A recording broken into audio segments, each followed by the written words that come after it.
हरे कृष्णा। सभी भक्तों को बहुत बहुत प्रणाम। आज हम सत्यनारायण जी की व्रत कथा करने जा रहे हैं हिंदी में। आप सभी इसे ध्यान से सुनिए। हम इसके सभी अध्याय करेंगे और ध्यान से सुनकर इस कथा का आनंद लीजिए और प्रभु का आशीर्वाद प्राप्त कीजिए। सत्यनारायण जी की कथा इस प्रकार है। हरे कृष्णा। पहला अध्याय। एक समय नैमिषारण्य तीर्थ में शौनक आदि 88,000 ऋषियों ने श्री सूत जी से पूछा, हे प्रभु, इस कलयुग में वेद विद्या रहित मनुष्यों को प्रभु भक्ति किस प्रकार मिलेगी तथा उनका उद्धार कैसे होगा? इसलिए हे मुनिश्रेष्ठ, कोई ऐसा तप कहिए जिससे थोड़े समय में पुण्य प्राप्त होवे तथा मनवांछित फल मिले। वह कथा सुनने की हमारी इच्छा है। सर्वशास्त्र ज्ञाता श्री सूत जी बोले, हे वैष्णवों में पूज्य, आप सबने सर्व प्राणियों के हित की बात पूछी है। अब मैं उस श्रेष्ठ व्रत को आप लोगों में कहूंगा जिस व्रत को नारद जी ने लक्ष्मी नारायण से पूछा था और श्री लक्ष्मीपति ने मुनि श्रेष्ठ नारद से कहा था। सो ध्यान से सुनो। एक समय योगीराज नारद जी दूसरों के हित की इच्छा से अनेक लोकों में घूमते हुए मृत्यु लोक में आ पहुंचे। वहां बहुत योनियों में जन्मे हुए प्राय सभी मनुष्यों को अपने कर्मों के द्वारा अनेकों दुखों से पीड़ित देखकर किस यत्न के करने से निश्चय ही इनके दुखों का नाश हो सकेगा, ऐसा मन में सोचकर विष्णु लोक को गए। वहां श्वेत वर्ण और 4 भुजाओं वाले देवों के ईश नारायण को, जिनके हाथों में शंख, चक्र, गदा और पद्म थे तथा वनमाला पहने हुए थे, देखकर स्तुति करने लगे। हे भगवान, आप अत्यंत शक्ति से संपन्न हैं। मन तथा वाणी भी आपको नहीं पा सकती। आपका आदि, मध्य और अंत नहीं, निर्गुण स्वरूप सृष्टि के आदि, भूति व भक्तों के दुखों को नष्ट करने वाले हो, आपको मेरा नमस्कार है। नारद जी से इस प्रकार की स्तुति सुनकर विष्णु भगवान बोले कि हे मुनि श्रेष्ठ, आपके मन में क्या है? आपका यहाँ किस काम के लिए आगमन हुआ है? निसंकोच कहो। तब नारद मुनि बोले, मृत्यु लोक में सब मनुष्य जो अनेक योनियों में पैदा हुए हैं और अपने अपने कर्मों के द्वारा अनेक प्रकार के दुखों से दुखी हो रहे हैं, हे नाथ, मुझ पर दया रखते हो तो बतलाइए कि उन मनुष्यों के सब दुख थोड़े ही प्रयत्न से कैसे दूर हो सकते हैं। श्री भगवान जी बोले, हे नारद, मनुष्यों की भलाई के लिए तूने यह बहुत अच्छी बात पूछी। जिस काम के करने से मनुष्य मोह से छूट जाता है, वह मैं कहता हूँ, सुनो। बहुत पुण्य का देने वाला स्वर्ग तथा मनुष्य लोक दोनों में दुर्लभ एक व्रत है। आज मैं प्रेमवश होकर तेरे से कहता हूँ। सत्यनारायण जी का व्रत अच्छी तरह विधान पूर्वक करके मनुष्य तुरंत ही यहाँ सुख भोग कर मरने पर मोक्ष को प्राप्त होता है। श्री भगवान के वचन सुनकर नारद मुनि बोले कि उस व्रत का क्या फल है, क्या विधान है और किसने यह व्रत किया है और किस दिन यह व्रत करना चाहिए, विस्तार से कहो। भगवान बोले, दुख शोक आदि को दूर करने वाला, धन धान्य को बढ़ाने वाला, सौभाग्य तथा संतान को देने वाला, सब स्थानों पर विजयी करने वाला, भक्ति और श्रद्धा के साथ किसी भी दिन मनुष्य श्री सत्यनारायण की शाम के समय ब्राह्मणों तथा बंधुओं के साथ धर्मपरायण होकर पूजा करे। भक्ति भाव से सवाया दे, नैवेद्य केले का फल, घी, दूध और गेहूं का चूर्ण लेवें। गेहूं के अभाव में साठी का चूर्ण, शक्कर तथा गुड़ लें और सब भक्षण योग्य पदार्थ जमा करके सवाय पर अर्पण कर देवे तथा बंधुओं सहित भोजन करावे। भक्ति के साथ स्वयं भोजन करे। नृत्य, गीत आदि का आचरण कर सत्यनारायण भगवान को स्मरण कर समस्त समय व्यतीत करे। इस तरह का व्रत करने पर मनुष्यों की इच्छा निश्चय ही पूरी होती है। विशेषकर कली काल में भूमि पर यही मोक्ष का सरल उपाय है। अब दूसरा अध्याय। सूत जी बोले, हे ऋषियों, जिसने पहले समय में इस व्रत को किया है उसका इतिहास कहता हूँ, ध्यान से सुनो। सुंदर काशीपुरी नगरी में एक अति निर्धन ब्राह्मण रहता था। वह भूख और प्यास से बेचैन हुआ नित्य ही पृथ्वी पर घूमता था। ब्राह्मणों को प्रेम करने वाले भगवान ने ब्राह्मण को दुखी देखकर बूढ़े ब्राह्मण का रूप धर उसके पास जा सादर के साथ पूछा, हे विप्र, नित्य दुखी हुआ पृथ्वी पर क्यों घूमता है? हे श्रेष्ठ ब्राह्मण, यह सब मुझसे कहो, मैं सुनना चाहता हूँ। ब्राह्मण बोला, मैं बहुत निर्धन ब्राह्मण हूँ, भिक्षा के लिए पृथ्वी पर फिरता हूँ। हे भगवान, यदि आप इसका उपाय जानते हो तो कृपा कर कहो। वृद्ध ब्राह्मण बोला कि सत्यनारायण भगवान मनवांछित फल को देने वाले हैं, इसलिए हे ब्राह्मण, तू उनका पूजन कर, जिसके करने से मनुष्य सब दुखों से मुक्त होता है। ब्राह्मण को सारा व्रत का विधान बताकर बूढ़े ब्राह्मण का रूप धारण करने वाले सत्यनारायण भगवान अंतर्ध्यान हो गए। जिस व्रत को वृद्ध ब्राह्मण ने बतलाया है, मैं उसको करूंगा, यह निश्चय करने पर उसे रात में नींद भी नहीं आई। वह सवेरे ही उठा, सत्यनारायण के व्रत का निश्चय कर भिक्षा के लिए चला। उस दिन उसको भिक्षा में बहुत धन मिला, जिससे बंधु बांधवों के साथ उसने सत्यनारायण का व्रत किया। इसके करने से वह ब्राह्मण सब दुखों से छूटकर अनेक प्रकार की संपत्तियों से युक्त हुआ। उस समय से वह ब्राह्मण हर मास व्रत करने लगा। इस तरह सत्यनारायण भगवान के इस व्रत को जो करेगा वह सब पापों से छूटकर मोक्ष को प्राप्त होगा। आगे जो पृथ्वी पर सत्यनारायण व्रत करेगा वह मनुष्य सब दुखों से छूट जाएगा। इस तरह नारद जी ने नारायण का कहा हुआ यह व्रत तुमसे कहा। हे विप्रो, मैं अब और क्या कहूँ? ऋषि बोले, हे मुनीश्वरों, संसार में इस ब्राह्मण से सुनकर किस किस ने इस व्रत को किया, हम वह सब सुनना चाहते हैं। इसके लिए हमारे मन में श्रद्धा है। सूत जी बोले, हे मुनियों, जिस जिसने उस व्रत को किया है वह सब सुनो। एक समय वह ब्राह्मण धन और ऐश्वर्य के अनुसार बांधुओं के साथ व्रत करने को तैयार हुआ। उसी समय एक लकड़ी बेचने वाला बूढ़ा आया और बाहर लकड़ियों को रखकर ब्राह्मण के मकान में गया। प्यास से दुखी लकड़हारे ने उसको व्रत करते देखकर लकड़हारा ब्राह्मण को नमस्कार कर कहने लगा कि आप यह क्या कर रहे हैं और इसके करने से क्या फल मिलता है, कृपा करके मुझसे कहो। ब्राह्मण ने कहा, सब मनोकामनाओं को पूरा करने वाला यह सत्यनारायण भगवान का व्रत है। इसकी ही कृपा से मेरे यहाँ धन धान्य आदि की वृद्धि हुई है। ब्राह्मण से इस व्रत के बारे में जानकर लकड़हारा बहुत प्रसन्न हुआ। चरणामृत ले और प्रसाद खाने के बाद अपने घर को गया। लकड़हारे ने मन में इस प्रकार का संकल्प किया कि आज ग्राम में लकड़ी बेचने से जो धन मुझे मिलेगा उसी से सत्यनारायण देव का उत्तम व्रत करूंगा। यह मन में विचार कर वह बूढ़ा ब्राह्मण लकड़ियां अपने सिर पर रखकर जिस नगर में धनवान लोग रहते थे वह ऐसे सुंदर नगर में गया। उस रोज वहां पर उसे उन लकड़ियों का दाम पहले दिनों से चौगुना मिला। तब वह बूढ़ा लकड़हारा दाम ले और अति प्रसन्न होकर पक्के केले की फली, शक्कर, घी, दूध और दही, गेहूं का आटा इत्यादि सत्यनारायण भगवान के व्रत की कुल सामग्रियों को लेकर अपने घर गया। फिर उसने सब अपने भाइयों को बुलाकर विधि के साथ भगवान जी का पूजन और व्रत किया। उस व्रत के प्रभाव से बूढ़ा लकड़हारा धन, पुत्र आदि से युक्त हुआ और संसार के समस्त सुख भोगकर वैकुंठ को चला गया। तीसरा अध्याय। सूत जी बोले, हे श्रेष्ठ मुनियों, अब आगे की कथा कहता हूँ, सुनो। पहले समय में उल्का मुख नाम का एक बुद्धिमान राजा था। वह सत्यवक्ता और जितेंद्रिय था। प्रतिदिन देवस्थानों को जाता तथा गरीबों को धन देकर उनके कष्ट दूर करता था। उसकी पत्नी कमल के समान मुख वाली और सती साध्वी थी। भद्रशिला नदी के तट पर उन दोनों ने सत्यनारायण देव का व्रत किया। उस समय में वहां एक साधु वैश्य आया। उसके पास व्यापार के लिए बहुत सा धन था। नाव को किनारे पर ठहराकर राजा के पास गया और राजा को व्रत करते हुए देखकर विनय के साथ पूछने लगा, हे राजन, भक्ति युक्त चित्त से यह आप क्या कर रहे हैं? मेरी सुनने की इच्छा है, यह आप मुझे बताइए।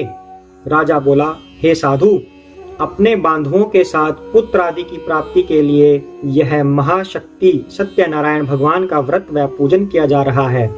राजा के वचन सुनकर साधु आदर के साथ बोला, हे राजन, मुझसे इसका सब विधान कहो, मैं भी आपके कथानुसार इस व्रत को करूंगा। मेरे भी कोई संतान नहीं है और इससे निश्चय होगी। राजा से सब विधान सुन व्यापार से निवृत्त हो वह आनंद के साथ घर गया। साधु ने अपनी स्त्री से संतान देने वाले उस व्रत का समाचार सुनाया और कहा कि जब मेरे संतान होगी तब मैं इस व्रत को करूंगा। साधु ने ऐसे वचन अपनी स्त्री लीलावती को कहे। एक दिन उसकी स्त्री लीलावती पति के साथ आनंदित हो सांसारिक धर्म में प्रवृत्त होकर सत्यनारायण भगवान की कृपा से गर्भवती हो गई तथा 10वें महीने में उसके एक सुंदर कन्या का जन्म हुआ। दिन दिन वह इस तरह बढ़ने लगी जैसे शुक्ल पक्ष का चंद्रमा बढ़ता है। कन्या का नाम कलावती रखा गया। तब लीलावती ने मीठे शब्दों में अपने पति से कहा कि आपने जो संकल्प किया हुआ था कि भगवान का व्रत करूंगा, अब आप उसे करिए। साधु बोले, हे प्रिय, इसके विवाह पर करूंगा। अपनी पत्नी को आश्वासन दे वह नगर को गया। कलावती पितृग्रह में वृद्धि को प्राप्त हो गई। साधु ने जब नगर में सखियों के साथ अपनी पुत्री को देखा तो तुरंत ही दूत बुलाकर कहा कि पुत्री के वास्ते कोई सुयोग्य वर देख कर लाओ। साधु की आज्ञा पाकर दूत कंचन नगर पहुंचा और वहां पर बड़ी खोज कर और देखभाल कर लड़की के वास्ते सुयोग्य वाणिक पुत्र को ले आया। उस सुयोग्य लड़के को देखकर साधु ने अपने भाई बंधुओं सहित प्रसन्नचित्त अपनी पुत्री का विवाह उसके साथ कर दिया, किंतु दुर्भाग्य से विवाह के समय भी उस व्रत को करना भूल गया। तब श्री भगवान क्रोधित हो गए और श्राप दिया कि तुम्हें दारुण दुख प्राप्त होगा। अपने काम में कुशल साधु बनिया अपने जा माता सहित समुद्र के समीप रत्नपुर नगर पहुंचा और वहां दोनों ससुर जमाई चंद्रकेतु राजा के नगर में पहुंचे और व्यापार करने लगे। एक रोज भगवान सत्यनारायण की माया से प्रेरित कोई चोर राजा का धन चुराकर शीघ्र जा रहा था, किंतु पीछे से राजा के दूतों को आता देखकर चोर ने घबराकर भागते भागते धन को वहीं चुपचाप रख दिया जहां वह दोनों ससुर जमाई ठहरे हुए थे। तब दूतों ने उस साधु वैश्य के पास राजा के धन को रखा देखकर दोनों को बांध कर ले गए और प्रसन्नता से दौड़ते हुए राजा के समीप जाकर बोले, यह दो चोर हम पकड़ कर लाए हैं, देख कर आज्ञा दें। राजा की आज्ञा से उनको कठिन कारावास में डाल दिया और उनका धन राजा ने छीन लिया। उसी श्राप द्वारा उनकी पत्नी भी घर पर बहुत दुखी हुई और घर पर जो धन रखा था चोर चुरा कर ले गए। शारीरिक व मानसिक पीड़ा से, भूख प्यास से अति दुखित हो अन्न की चिंता में कलावती एक ब्राह्मण के घर गई। वहां उसने सत्यनारायण व्रत होते देखा। वहां उसने कथा सुनी तथा प्रसाद ग्रहण कर रात को घर आई। माता ने कलावती से कहा, हे पुत्री, दिन में कहाँ रही व तेरे मन में क्या है? कलावती बोली, हे माता, मैंने एक ब्राह्मण के घर सत्यनारायण का व्रत देखा है।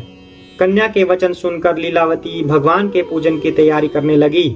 लीलावती ने परिवार और बंधुओं सहित भगवान का पूजन किया और यह वर मांगा कि मेरे पति और दामाद ही आ जावें और प्रार्थना की कि हम सबका अपराध क्षमा करो। सत्यनारायण भगवान इस व्रत से संतुष्ट हो गए और राजा चंद्रकेतु को स्वप्न में दिखाई दिए और कहा, हे राजन, दोनों बंदी वैश्य प्रातः ही छोड़ दो और उनका सब धन जो तुमने ग्रहण किया है दे दो, नहीं तो तेरा धन, राज्य, पुत्र आदि सब नष्ट कर दूंगा। राजा को ऐसा वचन कहकर भगवान अंतर्ध्यान हो गए।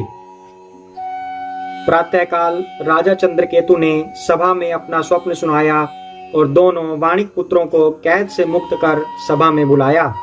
दोनों ने आते ही राजा को नमस्कार किया।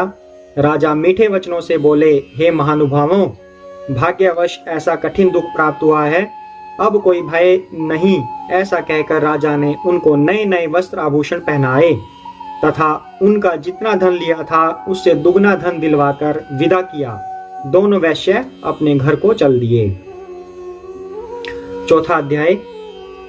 सूत जी बोले, वैश्य ने मंगलाचार करके यात्रा आरंभ की और अपने नगर को चला। उनके थोड़ी दूर पहुंचने पर दंडी वेशधारी सत्यनारायण भगवान ने उनसे पूछा, हे साधु, तेरी नाव में क्या है? अभिमानिक वणिक हंसता हुआ बोला, हे दंडी, आप क्यों पूछते हो? क्या धन लेने की इच्छा है? मेरी नाव में तो बेल और पत्ते आदि भरे हैं। वैश्य का कठोर वचन सुनकर भगवान ने कहा, तुम्हारा वचन सत्य हो। ऐसा कहकर दंडी वहां से चले गए और कुछ दूर जाकर समुद्र के किनारे बैठ गए। दंडी के जाने पर वैश्य ने नित्य क्रिया करने के बाद नाव को ऊंची उठी देखकर अचंबा किया। तथा नाव में बेल आदि देखकर मूर्छित हो जमीन पर गिर पड़ा। फिर मूर्छा खुलने पर बहुत शोक करने लगा। तब उसका दामाद बोला कि आप शोक न करें, यह दंडी का श्राप है, अतः उनकी शरण में चलना चाहिए, तभी हमारी मनोकामना पूरी होगी। दामाद के वचन सुन वह दंडी के पास पहुंचा, अत्यंत भक्ति भाव से नमस्कार करके बोला, मैंने जो आपसे असत्य वचन कहे थे उसको क्षमा करो। ऐसा कहकर महान शोकातुर हो रोने लगा। तब दंडी भगवान बोले, हे वणिक पुत्र, मेरी आज्ञा से बार बार तुम्हें दुख प्राप्त हुआ है, तू मेरी पूजा से विमुख हुआ है। साधु बोला, हे भगवान, आपकी माया से मोहित ब्रह्मा आदि भी आपके रूप को नहीं जानते, तब मैं अज्ञानी कैसे जान सकता हूँ। आप प्रसन्न होइए, मैं सामर्थ्य के अनुसार आपकी पूजा करूंगा। मेरी रक्षा करो और पहले के समान नौका में धन भर दो। उनके भक्ति युक्त वचन सुनकर भगवान प्रसन्न हो गए, उसकी इच्छा अनुसार वर देकर अंतर्ध्यान हो गए। तब उन्होंने नाव पर आकर देखा कि नाव धन से परिपूर्ण है। फिर वह भगवान सत्यदेव का पूजन कर साथियों सहित अपने नगर को चला। जब अपने नगर के निकट पहुंचा तब दूत को घर भेजा। दूत ने साधु के घर जा उसकी स्त्री को नमस्कार कर कहा कि साधु अपने दामाद सहित इस नगर के समीप आ गए हैं। ऐसा वचन सुन सती ने बड़े हर्ष के साथ सत्यदेव का पूजन कर पुत्री से कहा, मैं अपने पति के दर्शन को जाती हूँ, तू कार्य पूर्ण करके शीघ्र आना। माता के वचन सुनकर कलावती प्रसाद छोड़ पति के पास गई। प्रसाद की अवज्ञा के कारण सत्यदेव ने रुष्ट हो उनके पति को नाव सहित पानी में डुबा दिया। कलावती अपने पति को न देखकर रोती हुई जमीन पर गिर गई। इस तरह नौका को डूबा हुआ तथा कन्या को रोता देख साधु दुखित हो बोला, हे प्रभु, मुझसे या मेरे परिवार से जो भूल हुई उसे क्षमा करो। उसके दीन वचन सुनकर सत्यदेव प्रसन्न हो गए और आकाशवाणी हुई, हे साधु, तेरी कन्या मेरे प्रसाद को छोड़कर आई है, इसलिए इसका पति अदृश्य हुआ है। यदि वह घर जाकर प्रसाद खाकर लौटे तो इसे पति अवश्य मिलेगा। आकाशवाणी से ऐसा सुनकर कलावती ने घर पहुंचकर प्रसाद खाया। फिर उसने आकर अपने पति के दर्शन किए। तब वैश्य परिवार के सब लोग प्रसन्न हुए। फिर साधु ने बांधवों सहित सत्यदेव का विधि पूर्वक पूजन किया। उस दिन से हर पूर्णिमा व संक्रांति को सत्यनारायण का पूजन करने लगा। फिर इस लोक का सुख भोग कर स्वर्ग को चला गया। 5वां अध्याय। सूत जी बोले, हे ऋषियों, मैं और भी कथा कहता हूँ, सुनो। प्रजा पालन में लीन तुंगध्वज नाम का राजा था। उसने भी भगवान का प्रसाद त्याग कर बहुत दुख पाया। एक समय वन में जाकर पशुओं को मारकर बड़ के पेड़ के नीचे आया। उसने भक्ति भाव से ग्वालों को बांधवों सहित सत्यनारायण का पूजन करते देखा। राजा देखकर भी अभिमानवश न वहां गया और न नमस्कार किया। जब ग्वालों ने भगवान का प्रसाद उसके सामने रखा तो वह प्रसाद को त्याग कर अपनी सुंदर नगरी को चला गया। वहां उसने अपना सब कुछ नष्ट पाया तो वह जान गया कि यह सब भगवान ने किया है। तब वह विश्वास कर ग्वालों के समीप गया और विधि पूर्वक पूजन कर प्रसाद खाया तो सत्यदेव की कृपा से सब जैसा था वैसा हो गया तथा सुख भोग कर मरने पर स्वर्ग लोक को चला गया। जो मनुष्य इस परम दुर्लभ व्रत को करेगा, भगवान की कृपा से उसे धन धान्य की प्राप्ति होगी। निर्धन धनी होते हैं, बंदी बंधन से मुक्त होकर निर्भय हो जाता है। संतानहीनों को संतान प्राप्त होती है। सब मनोरथ पूर्ण होकर अंत में वैकुंठ धाम को जाता है। जिन्होंने पहले इस व्रत को किया है उसके दूसरे जन्म की कथा कहता हूँ। वृद्ध शतानंद ने ब्राह्मण सुदामा का जन्म लेकर मोक्ष को पाया। उल्का मुख नाम का राजा दशरथ होकर वैकुंठ को प्राप्त हुआ। साधु नाम के वैश्य ने मोरध्वज बनकर अपने पुत्र को आरे से चीरकर मोक्ष प्राप्त किया। महाराज तुंगध्वज ने स्वयंभू होकर भगवान के भक्ति युक्त कर्म कर मोक्ष को प्राप्त किया। जय सत्यनारायण जी की। हरे कृष्णा।